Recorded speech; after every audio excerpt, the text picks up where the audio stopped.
नमस्कार दोस्तों, मेरा नाम है मनीष कुमार सिंह और आप देख रहे हैं 4 PM महाराष्ट्र। दोस्तों, आपको पता ही है कि महाराष्ट्र के सियासत में जब से छत्रपति शिवाजी महाराज की एंट्री हुई है, तब से महाराष्ट्र में जो सियासी पारा है वो अपने चरम पर है। सियासी उबाल बढ़ा हुआ है इस समय। और एनडीए गठबंधन की बात कर लें या एनडीए गठबंधन की बात कर लें, दोनों ही बड़े गठबंधनों के बीच में जमकर तनातनी चल रही है। बात जो है वो तस्वीरों पर जूते मारने तक पहुंच गई है और साथ ही साथ अब धमकी भी एक दूसरे को दी जाने लगी है। लेकिन इन सब के बीच अब जो महाराष्ट्र के एक और बड़े मंत्री हैं नितिन गडकरी, उन्होंने एक बड़ा बयान दिया है। उन्होंने कहा है कि जो सिंधुदुर्ग की घटना सामने आई है, छत्रपति शिवाजी महाराज का जो स्टैचू गिरा है, अगर उसे बनाने में स्टेनलेस स्टील का इस्तेमाल किया जाता तो स्टैचू नहीं गिरता। अपने ही सरकार को नितिन गडकरी जो है यहाँ सलाह देते अब नजर आ रहे हैं। आपको बता दें कि नितिन गडकरी ने आगे ये भी कहा कि महाराष्ट्र में और मुंबई में हम खासतौर पर देखते हैं कि जो समुद्र किनारे जो घर होते हैं, बिल्डिंग होती है, फ्लैट होती है, उसमें जंग जल जो है जल्दी पकड़ता है और वो खराब होने लगती है। क्वालिटी खारे पानी की वजह से, समुद्र के नजदीक होने की वजह से जो हवाएं चलती हैं उसकी भी असर पड़ती है। कई सारे इसके कारण हो सकते हैं। और नितिन गडकरी आगे कहते हैं कि समुद्र के 30 किलोमीटर के दायरे में जो भी निर्माण हो उसमें स्टेनलेस स्टील का इस्तेमाल होना चाहिए। साथ ही साथ उन्होंने अपना एक वाकया शेयर किया कि कैसे मुंबई में जब वो 55 ब्रिज का निर्माण कर रहे थे तो कैसे एक ठेकेदार ने उन्हें मूर्ख भी बनाया। जिसका उदाहरण उन्होंने बताया कि जो ब्रिज है उसमें लोहे लगाया गया, जिसमें ग्रीन कलर का कुछ उन्होंने बताया कि पाउडर इस्तेमाल किया गया और बताया गया कि ये स्टेनलेस है, इस पे जंग नहीं पकड़ेगा। और उन्हें उस समय वो बात समझी नहीं और बाद में लोहे लगाए गए, जिसके बाद अब वो जंग पकड़ रहे हैं। तो नितिन गडकरी ये भी कहते नजर आए कि कई बार ऐसे भी मूर्ख बनाने के काम होते हैं। कॉस्ट इफेक्टिव भी होना चाहिए, क्वालिटी ऑफ कंस्ट्रक्शन को इंप्रूव करना चाहिए और कॉस्ट ऑफ कंस्ट्रक्शन को कम करना चाहिए। और इसलिए अलग अलग प्रकार के जो मटेरियल्स है, अभी जैसे ग्लास फाइबर स्टील है, लाइट है, अच्छे है। अभी हमारे यहाँ मैं 3 साल से पीछे पड़ा हूं कि समुद्र के बाजू में जो ब्रिज बनते हैं उसमें स्टेनलेस स्टील का ही उपयोग करना चाहिए। क्योंकि मुझे मालूम है, जब मुंबई में 55 फ्लाईओवर बना रहा था तो एक व्यक्ति ने मुझे मूर्ख बनाया था। उसने एक पाउडर कोटिंग करके हरे रंग का लोहा देके बोला ये रस्ट नहीं लगेगा। तो मैं विश्वास रखा, लगाया, रस्टिंग हुआ। तो अभी ऐसा है कि जहां 30 किलोमीटर समुद्र के बाजू में है वहां स्टेनलेस स्टील यूज किए बिना पर्याय नहीं है। अगर वो शिवाजी का पुतला अगर स्टेनलेस स्टील यूज होता तो 100% वो नहीं देता। आप मुंबई में देखो, कितना भी अच्छा काम करो, समुद्र के बाजू में जो बिल्डिंग है वो जल्दी उसमें रस्टिंग लग जाता है। तो इसलिए कहीं ना कहीं कौन से मटेरियल को यूज करना, कॉस्ट इफेक्टिव कौन सा है, और इसमें प्रीकास्ट का उपयोग और ज्यादा प्रमाण पर करना। और मुझे लगता है कि जहां हार्ड रॉक है वहां नेचुरली आपकी जो ड्रिलिंग बोरिंग मशीन्स होगी वो पावरफुल लगेगी। पर जहां मिट्टी है या कोई ज्यादा हार्डनेस नहीं है वहां हेवी मशीन की जरूरत नहीं है। तो क्या मशीन भी ऐसे 2 प्रकार की हो सकती है क्या, जो रॉक के लिए अलग हो और हिमालयन टेरेन के लिए जिसके लिए अलग हो? अगर रॉक लगता है तो वो मशीन यूज करेंगे, नहीं तो ये करेंगे। और दूसरा जो पुशबैक टेक्नोलॉजी से प्रीकास्ट के बनाए हुए बड़े बड़े ये करके पुशबैक करके हम अंदर जाएंगे, तो ये हो सकता है क्या?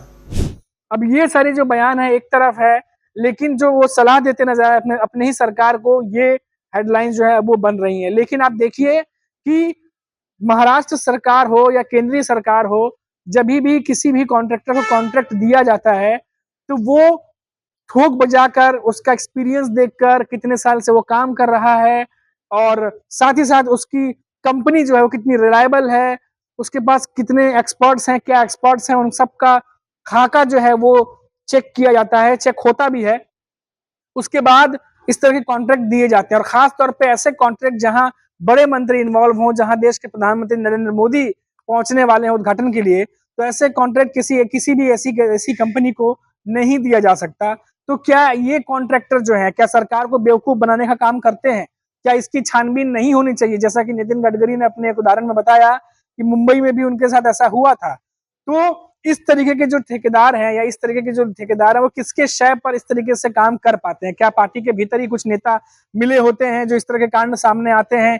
कई सारे सवाल फिर खड़े होते हैं कि आखिर जब सरकार जब फंड देती है, जब इनकम जो टैक्स पेयर है, जो भारतीय जो लोग हैं जो टैक्स पे करते हैं, उनका पैसा गवर्नमेंट के पास जाता है टैक्स के रूप में, जब वो इस तरीके के फंड रिलीज करते हैं, किसी कंपनी को कोई काम सौंपते हैं, तो क्या इस काम में धांधली ना हो, इस काम की जवाबदेही हो, इन सारे चीजों को लेके क्या मापदंड नहीं बनाए गए? बिल्कुल बनाए गए हैं, लेकिन कितना फॉलो होते हैं ये अपने आप में सवालों के घेरे में है।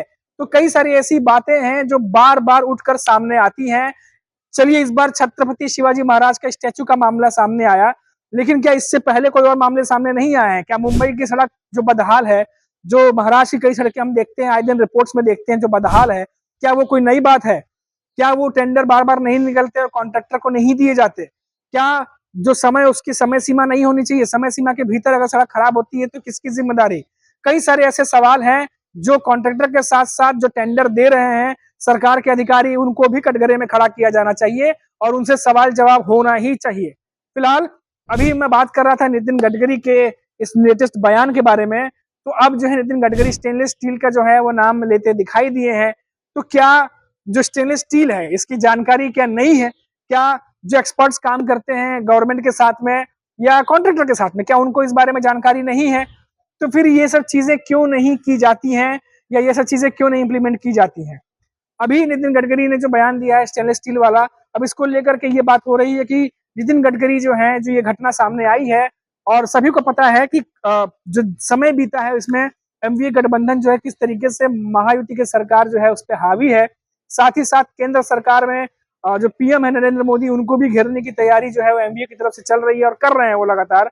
अभी 2-3 दिन पहले हमने देखा कि किस तरीके से जूता मारो आंदोलन जो है वो मुंबई में किया गया बड़े लेवल पे, जहां तीनों ही प्रमुख नेता मौजूद रहे, साथ ही साथ हजारों की संख्या में उनके समर्थक रहे। पूरा जो कोलाबा का जो एरिया है वो हमने देखा कि जो यूबीटी पक्ष है या कांग्रेस है या एनसीपी है, उनके तमाम कार्यकर्ता वहां पे आए थे और बड़े लेवल पे आंदोलन किया गया और महायुति सरकार को घेरा गया। अब पूरा सियासी पारा हाई है। फिर देवेंद्र फडणवीस कांग्रेस में पलटवार करते हैं, फिर पवन खेड़ा देवेंद्र फडणवीस से पलटवार करते हैं और इन सबके बीच संजय राउत जो है वो महायुति के साथ साथ पीएम नरेंद्र मोदी को भी घेरते हैं। तो ये सब चीजें चल रही हैं। इन सबके बीच नितिन गडकरी का ये बयान जो आता है वो स्टेनलेस स्टील को लेकर के आता है। टेक्निकल वर्ड वो इस्तेमाल कर रहे थे अपने स्टेटमेंट में, कई सारी बातें उन्होंने कही हैं। तो अब ये कहा जा रहा है कि इन तमाम गुत्थम के बीच में जो चल रही है उसमें नितिन गडकरी अपने ही सरकार को अब सलाह जो है वो देते हुए नजर आ रहे हैं। और अब क्योंकि वैसे ही भी मामला महाराष्ट्र में छत्रपति शिवाजी महाराज के जो स्टेचू से लेकर के है वो गर्म है इन दिनों, और आने वाले समय में अभी भी बयानबाजी चल रही है, हो सकता है कि और तूल पकड़े। लेकिन नितिन गडकरी ने जो बयान दिया है वो जाहिर सी बात है एमवीए गठबंधन के साथ साथ महायुति के नेता भी सुन रहे होंगे और इसके हर तरह से जो अपने अपने नेता हैं, जो अलग अलग लोग हैं, वो अपने मायने निकाल रहे हैं। तो दोस्तों अभी के लिए फिलहाल इतना ही, फिर लौटेंगे तो बात करेंगे महाराष्ट्र की किसी बड़ी खबर पर। तब तक के लिए आप देखते रहिए 4 PM महाराष्ट्र और मुझे इजाजत दीजिए। नमस्कार।